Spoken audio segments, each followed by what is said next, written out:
Hello hi everyone. मैं Mantu Kumar MK mathematics classes में आपका स्वागत है।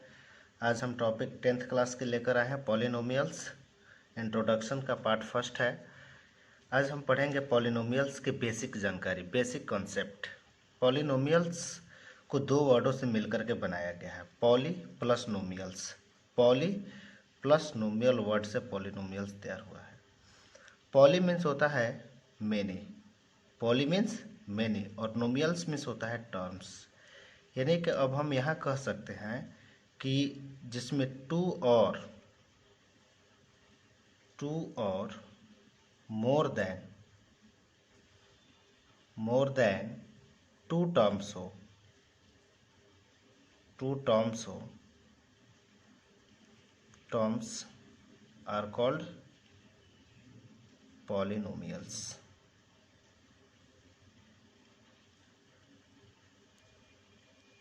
क्लियर? दो और दो से अधिक टर्म को हम पॉलिनोमियल कहते हैं। अब इसमें पॉलिनोमियल से पहले कुछ हमें बेसिक नॉलेज की ज़रूरत पड़ती है, जैसे अलजेब्रिक एक्सप्रेशन। तो अभी हम समझेंगे अलजेब्रिक एक्सप्रेशन के बारे में कि अलजेब्रिक एक्सप्रेशन क्या है और इसका काम, अलजेब्रिक एक्सप्रेशन की काम पॉलिनोमियल्स में क्या है, इसकी योग्यदान क्या है। अलजेब्रिक एक्सप्रेशन में बताया जाता है कि ए कॉम्बिनेशन ऑफ कांस्टेंट के बारे में आप लोग बढ़िया से जानते होंगे। यानी कि जो फिक्स न्यूमेरिकल वैल्यू होता है उसको कांस्टेंट कहते हैं। लाइक अ नंबर, जैसे 1 2 3 4 सो ऑन, कोई भी नंबर हो सकता है। वेरिएबल्स जो do not fix numerical value, like x y, and operators like plus minus divide into. यानी कि ये कॉम्बिनेशन किस किस के साथ बनाएगा, तो प्लस के साथ, माइनस के साथ, डिवाइड के साथ, इनटू के साथ, is called an algebraic expression. अब यहाँ समझेंगे एग्जाम्पल, x+2, तो यह x क्या हो गया, वेरिएबल हो गया, और 2 क्या हो गया, कांस्टेंट, और ये कॉम्बिनेशन किसके साथ हुआ, प्लस के साथ, तो x+2 ये हो गया एक अलजेब्रिक एक्सप्रेशन। इसके बाद और भी एग्जाम्पल हम समझ सकते हैं इस तरह से, √x+5, 1/x+3। अब यहाँ एक चीज़ समझ ले अभी कि जैसे x+2 जो है, x+2 एक पॉलिनोमियल्स होगा, पॉलिनोमियल है। लेकिन √x+5 या 1/x+3 ये नॉन पॉलिनोमियल है, नॉन पॉलिनोमियल्स है। अब यहाँ दिमाग में तो एक बात आती है कि सर इसमें भी टू टर्म्स है, इसमें भी टू टर्म्स है, तो अब ये नॉन पॉलिनोमियल्स क्यों है, ये पॉलिनोमियल्स क्यों नहीं है। तो इसके बारे में हम लोग पढ़ेंगे अभी कि ये नॉन पॉलिनोमियल क्यों है और पॉलिनोमियल्स क्यों नहीं है। यहाँ समझेंगे हम इसके बारे में। कहा जा रहा है कि an algebraic expression of which exponent of variable is a whole number. यानी कि वह अलजेब्रिक एक्सप्रेशन जिसका एक्सपोनेंट यानी पावर, जिसके पावर होल नंबर में हो। होल नंबर मीन्स क्या, आप समझ रहे हैं, जैसे 0 1 2 3 सो ऑन, इस तरह से होल नंबर के फॉर्म में हो, वही पॉलिनोमियल्स होता है। जैसे यहाँ पर x+2, तो x के पावर क्या है 1, तो ये पॉलिनोमियल हो गया। लेकिन यहाँ पर क्या है, √x+5। जैसे आप समझोगे कि √x को हम क्या करेंगे, x के पावर 1/2, तो 1/2 एक फ्रैक्शन हो गया, न कि यह होल नंबर है। तो जो होल नंबर के फॉर्म में नहीं होगा उसको हम पॉलिनोमियल्स नहीं कहेंगे। Is it clear? अब यहाँ पर समझेंगे हम लोग कि डिग्रीज ऑफ पॉलिनोमियल्स क्या है। डिग्री ऑफ पॉलिनोमियल में क्या क्या होता है। The highest power of x, highest power of x in P x, मान लेते हैं पी एक्स कोई वैल्यू है एग्जाम्पल के तौर पर, is called the degree of the polynomial of p x. और उसके डिग्रीज ऑफ पॉलिनोमियल्स में पी एक्स की जो वैल्यू होती है, सबसे मैक्सिमम पावर जो होता है, समझ में आया, जो सबसे मैक्सिमम पावर होगा वही होगा डिग्री ऑफ पॉलिनोमियल्स। जैसे p x is equal to x+2, तो x प्लस 2, तो यहाँ x के पास क्या है 1, यह क्या हो गया डिग्री इसका 1।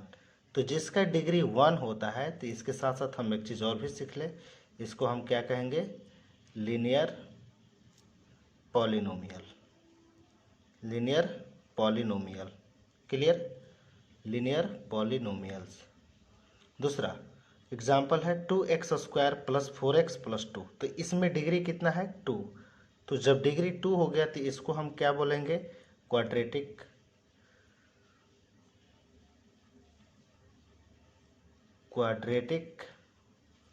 पॉलिनोमियल।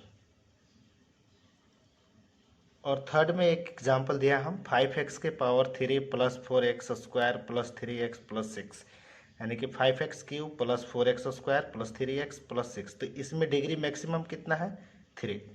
तो जब मैक्सिमम डिग्री 3 है, तो जिसका डिग्री 3 होगा उसको हम क्या कहेंगे cubic polynomial, cubic polynomial,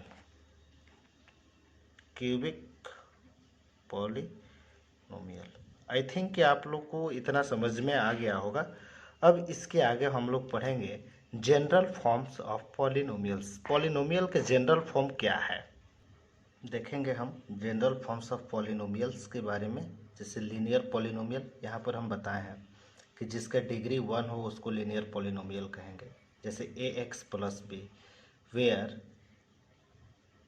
a b are real number and a not is equal to 0। यदि a के पास 0 हो जाएगा तो ये कोई पॉलिनोमियल्स तैयार ही नहीं होगा, इसलिए a not is equal to 0 हो जाएगा, क्लियर। उसी तरह से क्वाड्रेटिक पॉलिनोमियल्स, क्वाड्रेटिक पॉलिनोमियल्स में गए ax² plus bx plus c, where a b and c are real numbers and a does not is equal to 0। इसमें भी a की वैल्यू 0 नहीं होना चाहिए, बाकी सब कोई भी नंबर हो सकता है लेकिन a इज इक्वल टू 0 नहीं होना चाहिए।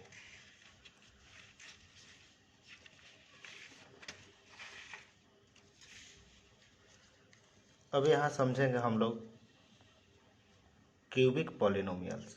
क्यूबिक पॉलिनोमियल्स में होता है ax³ plus bx² plus cx plus t, इसमें डिग्री 3 है, तो जिसमें डिग्री 3 होगा वो क्यूबिक पॉलिनोमियल्स होता है।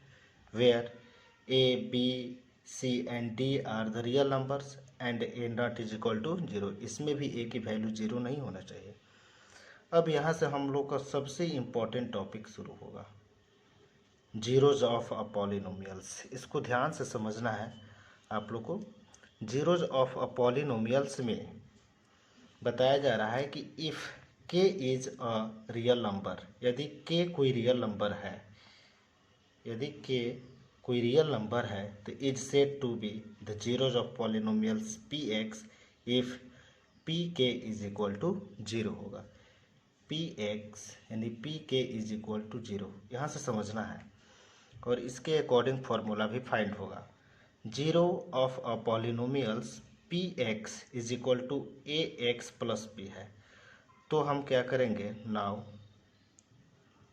Let's say k is the zero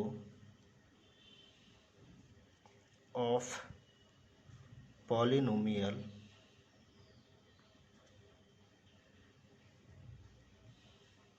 px, यानी कि जब px को हम क्या लिख सकते हैं pk इज इक्वल टू 0, अभी बताएं यहाँ पर। तो जब हम यहाँ pk इज इक्वल टू 0 लिख सकते हैं तो हमारे पास क्या है px की जगह क्या होगा pk is equal to ax plus b, I mean कि pk इज इक्वल टू, अब वैल्यू यहाँ क्या रखेंगे 0 is equal to ax plus b। अब यहाँ देखोगे यहाँ पर 0 इज इक्वल टू, अब इस x के जगह पर भी हम k लिख सकते हैं, क्योंकि यहाँ वाले x के जगह पर हम k लिख सकते हैं, तो इस x की जगह पर भी हम k पुट कर सकते हैं ak प्लस b। अब देखोगे यह इधर आएगा तो ये हो जाएगा minus ak is equal to b, k is equal to क्या हो जाएगा minus b by a. K is equal to क्या फाइंड किया हम लोग, माइनस बी बाई ए। समझेंगे आप लोग again. P k is equal to a x plus b. अब एक्स के जगह पर हम क्या रखेंगे, के। तो P k is equal to zero, यानी कि ए एक्स प्लस बी, यानी इस एक्स के जगह पर भी हम क्या रखेंगे, के। जीरो इज इक्वल टू ए के प्लस बी, माइनस यह इधर आएगा तो माइनस में आएगा, minus a k is equal to b, k is equal to minus b by a. Clear.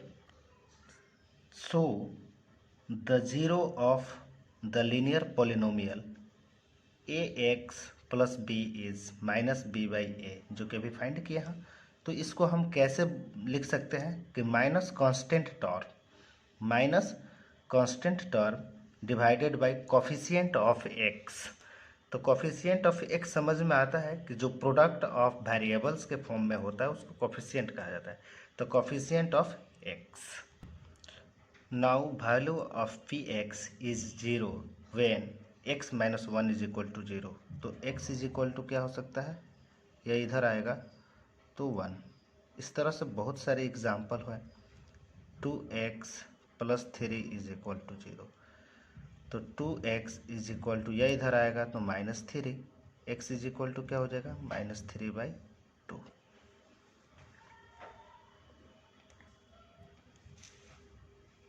Okay. अब समझेंगे टेंथ के रिगार्डिंग्स जो फार्मूला तैयार होते हैं वह इसके फॉर्म पर। If alpha and beta are the zeros of quadratic equation p x is equal to a x square plus b x plus c, where a not is equal to zero, then we can say that, क्या इसका factor हो सकता है, x minus alpha and x minus beta are the factor of p x. Therefore a x square plus b x plus c is equal to हम क्या लिख सकते हैं, k into x minus alpha into x minus beta, where k क्या है, एक constant है। के क्या है, एक कांस्टेंट है, यानी के इज इक्वल टू हम लिख सकते हैं x square minus alpha plus beta into x, जो कि ये दोनों प्लस में है, प्लस अल्फ़ा इंटू बीटा, के x square minus k into alpha plus beta into x, या इसमें इसे इंटू हो गया, अगेन इसमें इसे होगा और अगेन इसमें इसे हो जाएगा, प्लस के into alpha into beta. Clear. अब यहाँ पर comparing the both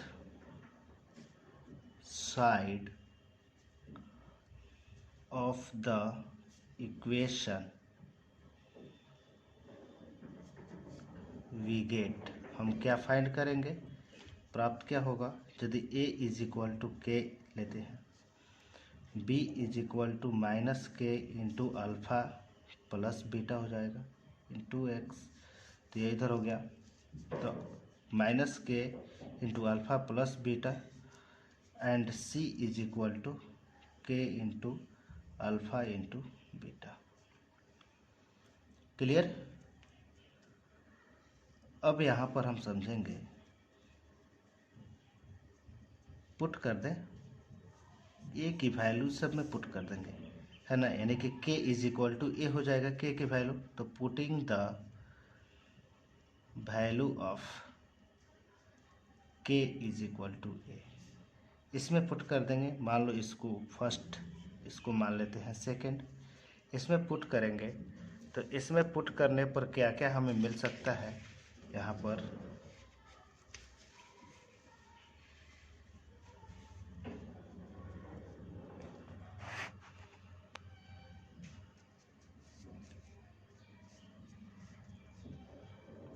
minus B, ये इधर आएगा तो माइनस बी हो जाएगा ना, माइनस बी, और ये के है तो के को हम नीचे कर दिए, is equal to alpha plus beta, minus b is equal to k is equal to हमें क्या लेना है, ए अल्फ़ा प्लस बीटा, यहाँ पर हम बोल सकते हैं कि alpha plus beta is equal to minus b by a, and अब के इधर आएगा तो ये हो गया c by k is equal to alpha into beta, यानी कि हम बोल सकते हैं c by a is equal to alpha into beta. ये हम लोग फार्मूला भी प्रूफ कर लिए इस तरह से कि alpha into beta is equal to c by a. Clear? अब ये दोनों फार्मूला को हम लैंग्वेज में कैसे बोल सकते हैं? देयरफॉर सम ऑफ जीरोज, तो सम ऑफ जीरो क्या होता है? Alpha plus beta is equal to minus b by a, यानी माइनस बी बाई ए को हम बोल सकते हैं minus coefficient of x by coefficient of x square. उसी तरह से यह है इंटू में, तो इसको क्या कहेंगे? प्रोडक्ट। तो product of zeros is equal to क्या हो जाएगा? Alpha into beta is equal to c by a, यानी इसको हम क्या कहेंगे? सी क्या है? कांस्टेंट टर्म है, तो constant term by coefficient of x square. तो आज के वीडियो में सिर्फ इतना ही पॉलिनोमियल्स के बारे में। फिर नेक्स्ट वीडियो में हम लोग पढ़ेंगे इंट्रोडक्शन पार्ट 2। यदि वीडियो पसंद आए तो आप लोग शेयर करें, लाइक करें, कमेंट करें और सब्सक्राइब करें। Thank you everyone. ओके, और सब्सक्राइब करने के बाद बेल आइकन को ज़रूर दबाएं। ओके।